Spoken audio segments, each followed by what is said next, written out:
إن الحمد لله نحمده ونستعينه ونستغفره ونعوذ بالله من شرور أنفسنا ومن سيئات أعمالنا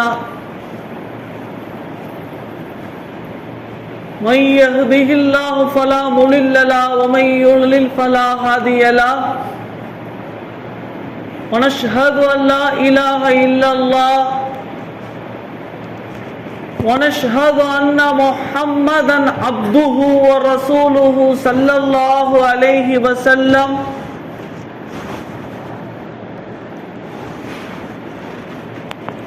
إن الله وملائكته يصلون على النبي يا أيها الذين آمنوا صلوا عليه وسلموا تسليما اللهم صل على سيدنا محمد الذي قرنت البركة بذاته محيا وتعثرت الأوار بذكره طيب وريا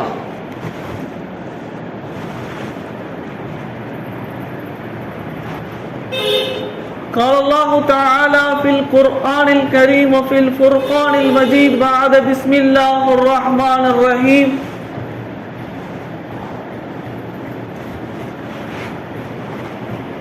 يا أيها الناس إنا خلقناكم من ذكر وأنثى وجعلناكم شعوبا لقبائل للناس إن أكرمكم عند الله أتقاكم قال النبي صلى الله عليه وسلم لا يدخل الجنة من كان في قلبه مثقال ذرة من الكبر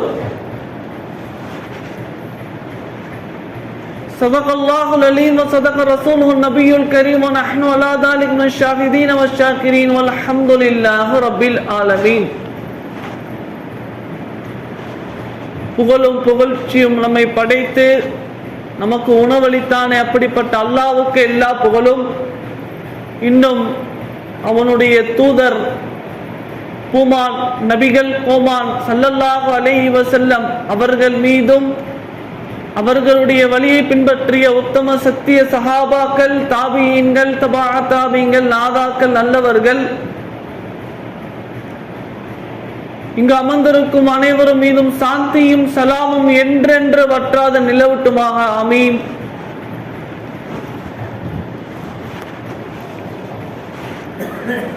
அல்லாஹ்வுடைய மாபெரும் கிருபை, அல்லாஹ் நம் அனைவரையும் வெற்றிக்குரிய சஃபருடைய மாதத்தில் அமர வைத்தானே அப்படிப்பட்ட அல்லாஹ்வுக்கு எல்லா புகழும். நாம் பார்க்கலாம், அல்லாஹ் தன் திருமறையிலே சொல்லும் பொழுது,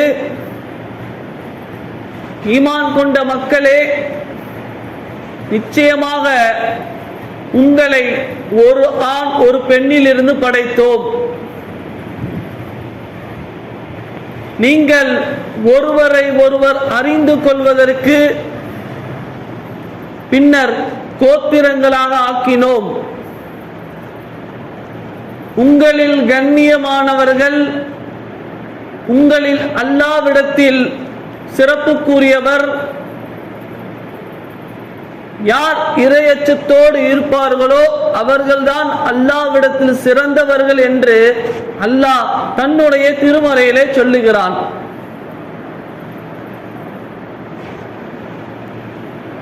நாம் இந்த ஆயத்தை பார்க்கும் பொழுது இதில் சொல்ல வரக்கூடிய விஷயம் என்னவென்று சொன்னால், ஒரு மனிதன் குலத்தாலும் கோத்திரத்தாலும் சிறந்தவனாக முடியாது. குலத்தாலும் கோத்திரத்தாலும் அவன் சிறந்தவனாக ஆக முடியாது. யாரிடத்தில் இறையச்சம் இருக்கிறதோ, இறை பக்தி இருக்கிறதோ, அவர்தான் சிறந்தவராக அல்லாஹ்விடத்தில் ஆக முடியும் என்று அல்லாஹ் இந்த வசனத்தில் குறிப்பிடுகிறான். நாம் பார்க்கலாம், உலகத்திலே ஆக எல்லா மதத்தை தாண்டிலும் இஸ்லாமிய மார்க்கம் சமத்துவத்தையும் சகோதரத்துவத்தையும் போதிக்கக்கூடிய ஒரு மார்க்கம் என்று சொன்னால் இஸ்லாமிய மார்க்கம். தாழ்ந்தவன் உயர்ந்தவன் கிடையாது, எல்லோரும் சமம் என்று இஸ்லாமிய மார்க்கம் அழகாக சொல்லுகிறது. நபிகள் நாயகம் ஸல்லல்லாஹு அலைஹி வஸல்லம் சொல்லுவார்கள், அந்நிய மொழி பேசக்கூடியவனை விட அரபி மொழி பேசக்கூடியவன் சிறந்தவன் கிடையாது. அரபி மொழி பேசக்கூடியவனை விட அந்நிய மொழி பேசக்கூடியவன் சிறந்தவன் கிடையாது.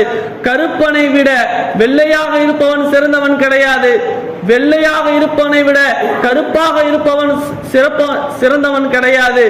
யாருடைய உள்ளத்திலே இறையச்சம் இருக்கிறதோ அவர்தான் சிறந்தவர் என்று நபிகள் நாயகம் ஸல்லல்லாஹு அலைஹி வஸல்லம் சொன்னார்கள். நாம் பார்க்கலாம், கடந்த நாட்களில் ஒரு 15 நாட்களுக்கு முன்னால் நெல்லை மாவட்டத்தில் இனப்படுகொலை, ஒரு இளைஞன், கவின் என்று சொல்லக்கூடிய ஒரு இளைஞன் ஒரு பெண்ணை காதலித்தின் காரணமாக அவன் கொலை செய்யப்பட்டான்.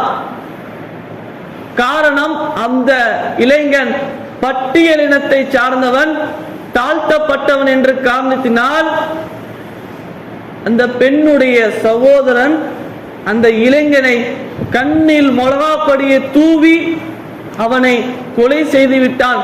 15 நாளுகளாக இந்த நியூஸ் ஓடிட்டு இருக்கு. நாம் பார்க்கலாம், இஸ்லாமிய மார்க்கத்தில் ஜாதியோ குலமோ கோத்திரங்களோ கிடையாது. நாம் பலியாசலை எடுத்துக்கொண்டால் எல்லா மனிதர்களும் ஏழையாக இருந்தாலும் சரி, பணக்காரனாக இருந்தாலும் சரி, சப்புகளிலே ஒற்றுமையாக நிற்கக்கூடிய ஒரே இடம் பள்ளிவாசல். எல்லா மனிதர்களையும் ஒற்றுமையாக தீண்டாமையை ஒழித்து அவன் ஏழை பணக்காரன் தாண்டி, கருப்பு வெள்ளையை தாண்டி இதெல்லாம் பார்த்தால் அவன் தொழுகையிலே ஒற்றுமையாக தோளோடு தோள் சேர்ந்து நிற்கிறான்.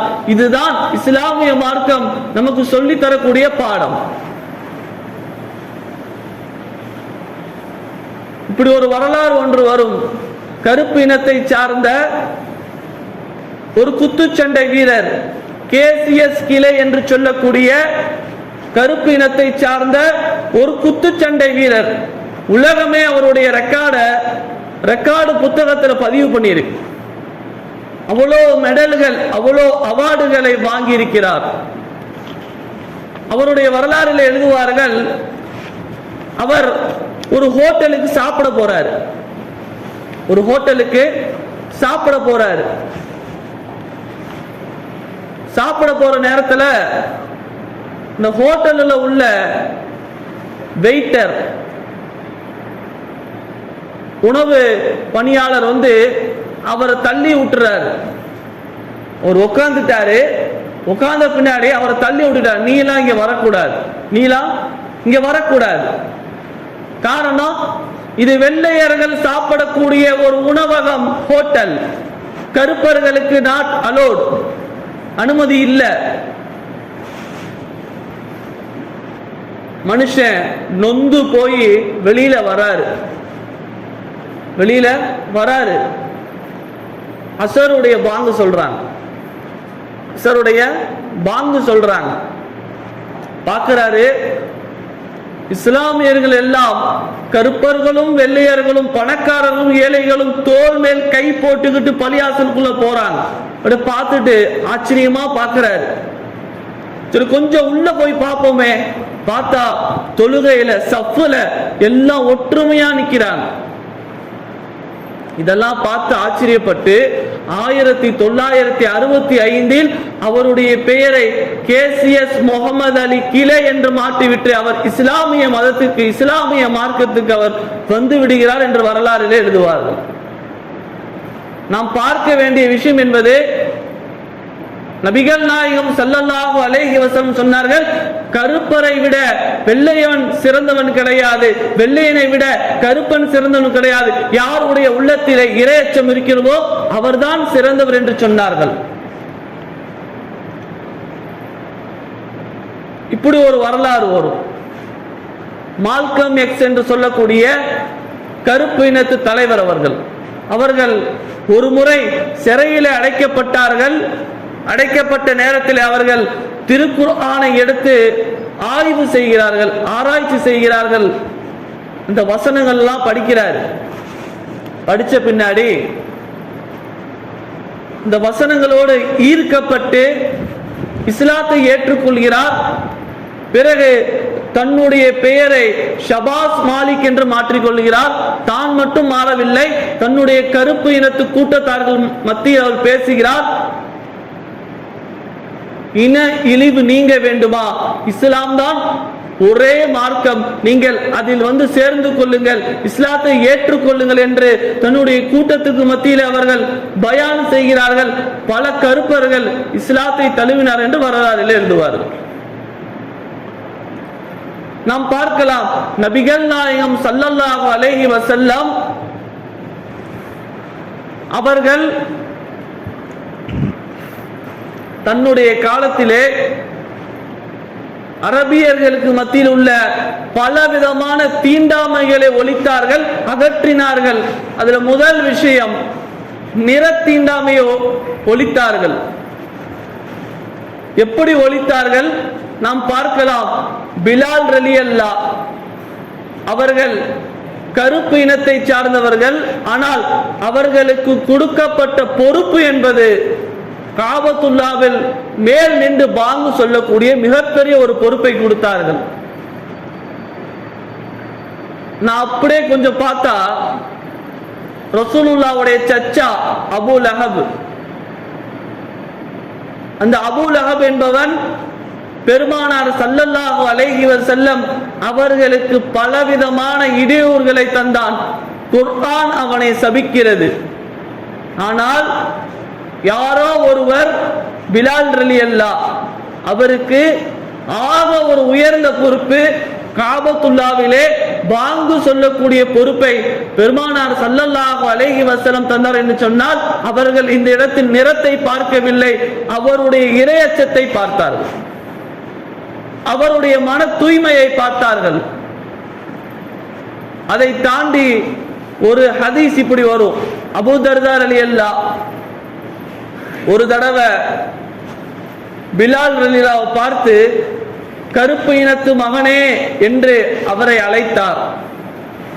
இந்த விஷயத்தை கேள்விப்பட்ட நபிகள் நாயகம் ஸல்லல்லாஹு அலைஹி வஸல்லம் அபூ தர்தாவை கூப்பிட்டு எச்சரித்தார்கள், நீ இன்னும் அறியாமை காலத்திலே இருக்கிறாய், நீ அவரிடத்தில் மன்னிப்பு கேட்கவில்லை என்று சொன்னால் அல்லாஹ் உன்னை மன்னிக்க மாட்டான். சொன்னவுடன் அபூ தர்தா அவர்கள் ஓடினார்கள், அழுது கொண்டே ஓடினார்கள். பிலால் கையை பிடித்து, நான் தெரியாமல் அந்த வார்த்தையை நான் சொல்லிவிட்டேன், என்னை மன்னித்துக் கொள்ளுங்கள், நீங்கள் மன்னிக்கவில்லை என்று சொன்னால் என்னை படைத்த இறைவன் என்னை மன்னிக்க மாட்டான் என்று நபிகள் நாயகம் ஸல்லல்லாஹு அலைஹி வஸல்லம் சொன்னார்கள். பெருமானார் ஸல்லல்லாஹு அலைஹி வஸல்லம் அரபியர்களுக்கு மத்தியிலே நிற தீண்டாமையை ஒழித்தார்கள். நாம் அடுத்து பார்க்கலாம், மத தீண்டாமையை ஒழித்தார்கள். அரபியர்கள் எல்லாம் நாங்கள் எல்லாம் உயர்ந்தவர்கள், நாங்கள் எல்லாம் குறைஷி கோத்திரத்தை சார்ந்தவர்கள், நாங்கள் எல்லாம் உயர்ந்தவர்கள் என்று பெருமை பேசிக் கொண்டிருந்தார்கள். ஆனால் நபிகள் நாயகம் ஸல்லல்லாஹு அலைஹி வஸல்லம் அமர்ந்து இருக்கிறார்கள். அவர்களை தாண்டி ஒரு ஜனாசா கடந்து போகுது. ரசூலுல்லாஹ் எந்திரிச்சிட்டாங்க. சஹாபாக்கெல்லாம் பார்த்து கேட்டாங்க, யா ரசூலல்லாஹ், அந்த ஜனாசா ஒரு யூதனுடையது, ஒரு யூதருடையது, நீங்க எதுக்கு அதுக்கு மரியாதை செய்றீங்க? நபிகள் நாயகம் ஸல்லல்லாஹு அலைஹி வஸல்லம் சொன்னார்கள், அது ஒரு உயிர் அல்லையா, அதன் காரணமாக நான் அதுக்கு மரியாதை செய்கிறேன் என்று சொன்னார்கள். காரணம், மதங்களை தாண்டி மனித நேயத்தை போதித்தார்கள் நபிகள் நாயகம் ஸல்லல்லாஹு அலைஹி வஸல்லம். அடுத்து பார்த்தால் பெண்களுடைய விஷயத்திலே தீண்டாமை ஒழித்து காட்டினார்கள். பெண்கள் அந்த காலத்துல கணவன் இறந்து விட்டால் பெண்களை புதைத்து விடுவார்கள், பெண்களிலே நெருப்பிலே தள்ளிவிட்டு விடுவார்கள். ஆனால் நபிகள் நாயகம் ஸல்லல்லாஹு அலைஹி வஸல்லம் சொன்னார்கள், பெண்களுடைய விஷயத்திலே யார் 2 பெண் பிள்ளைகளை பெற்றெடுத்து அவர்களை நல்ல முறையிலே வளர்ப்பார்களோ அவர்களுக்கு சொர்க்கம் வாஜிப் என்று சொன்னார்கள். இது மட்டும் கிடையாது, பெண்களுடைய விஷயத்திலே அவர்கள் சொத்து உரிமை வாங்கி கொடுத்தார்கள், வராசத்து வாங்கி கொடுத்தார்கள், அவர்களுக்கும் சொத்திலே உரிமை உண்டு என்று நபிகள் நாயகம் ஸல்லல்லாஹு அலைஹி வஸல்லம் அவர்கள் பெண்களுக்கு வாங்கி கொடுத்தார்கள். நாம் பார்க்கலாம், மாற்றாருடைய கலாச்சாரத்தில் ஒரு பெண்ணுக்கு மாதவிடா ஏற்பட்டால் அந்த பெண்ணை ஒதுக்கி வச்சிருவாங்க. தனி ரூமு, தனி டம்ளரு, தனி கிளாஸ், தனி தட்டு. ஆனால் நபிகள் நாயகம் ஸல்லல்லாஹு அலைஹி வஸல்லம் அவர்களுடைய வாழ்க்கையை எடுத்துக்கொண்டால் ஒரு முறை ஆயிஷா ரலியல்லாஹு அவர்களிடத்தில் பெருமானார் சொன்னார்கள், எனக்கு தலைக்கு எண்ணெய் தேய்த்து விடுமா? அப்போது ஆயிஷா சொன்னார்கள், யா ரசூலல்லாஹ், நான் மாதவிடாய் நேரத்தில் இருக்கிறேன். பெருமானார் சொன்னார்கள், கையிலையா இருக்கு, தேய்ச்சுடுமா? ஆக மாதவிடாய் பெண்களோடு சேர்ந்து இருக்கலாம், ஆனால் அவர்களோடு இருக்கலாம், ஆனால் அவர்களிடத்தில் உறவுதான் கொள்ளக்கூடாது என்று நபிகள் நாயகம் ஸல்லல்லாஹு அலைஹி வஸல்லம் சொன்னார்கள். ஆனால் மாற்றாருடைய கலாச்சாரத்துல அவங்க கூட இருக்கக்கூடாது, சாப்பிடக்கூடாது, அவங்க கூட சேர்ந்து இருக்கக்கூடாது. பெண்களுடைய விஷயத்திலே அவர்களுக்கு என்னென்ன தீண்டாமை இருந்ததோ அதையெல்லாம் நபிகள் நாயகம் ஸல்லல்லாஹு அலைஹி வஸல்லம் அவர்கள் ஒழித்தார்கள். அடுத்து நம்ம 4வது தீய குணங்கள். அரபியர்களிடத்துல நான் தான் பெரியவன் அப்படின்னு ஒரு கெத்தா நடப்பாங்க. அப்ப நபி ஸல்லல்லாஹு அலைஹி வஸல்லம் சொன்னாங்க, நீங்கள் பெரியவர்களை பார்த்தால் சலாம் சொல்லுங்கள், சிறியவர்களை பார்த்தால் சலாம் சொல்லுங்கள், மக்களுக்கு மத்தியிலே இரக்கம் காட்டுங்கள், ஏழைகளுக்கு உதவி செய்யுங்கள் என்று நபிகள் நாயகம் ஸல்லல்லாஹு அலைஹி வஸல்லம் அந்த மக்களுக்கு மத்தியிலே தீய தீண்டாமையான விஷயங்களை ஒழித்தார்கள். ஆக இஸ்லாமிய மார்க்கம் என்பது நாம் சொல்லி தரக்கூடிய விஷயம் என்பது ஒரு மனிதன் நிறத்தாலோ அவன் கோத்திரத்தாலோ குலத்தாலோ அவன் ஏழையாகவோ பணக்காரனாகவோ அவன் சிறந்தவனாக ஆக முடியாது. அவனுடைய உள்ளத்திலே இறையச்சம் இருந்தால் அவன்தான் அவனுடைய ரப்பிடத்தில் சிறந்தவன் என்று நபிகள் நாயகம் ஸல்லல்லாஹு அலைஹி வஸல்லம் சொல்லுகிறார்கள். ஆக எதை கேட்டோமோ அதன்படி அமல் செய்ய ரஹ்மான் தௌஃபீக் செய்வானாக. வாஹிரு தவானா அல்ஹம்துலில்லாஹி ரப்பில் ஆலமீன்.